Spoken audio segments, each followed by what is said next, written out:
শেখ হাসিনা পদত্যাগের পর এই দেশে 17 সদস্যের অন্তর্বর্তীকালীন সরকার গঠিত হয়েছে।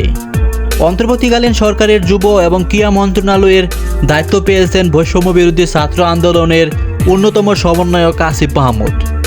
যুব ও ক্রীড়া মন্ত্রণালয়ের নতুন এই নেতাকে স্বাগত জানিয়েছে সবাই। দেশের সকল তরুণরা স্বাগত জানিয়েছে এই উপদেষ্টাকে।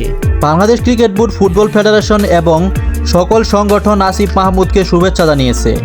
এবার শুভেচ্ছা জানালে বাংলাদেশ ক্রিকেট দলের অলরাউন্ডার মোহাম্মদ সাইফুদ্দিন। আসিফ মাহমুদের কাছে 3 দফা কর্মসূচি তুলে ধরেছেন সাইফুদ্দিন।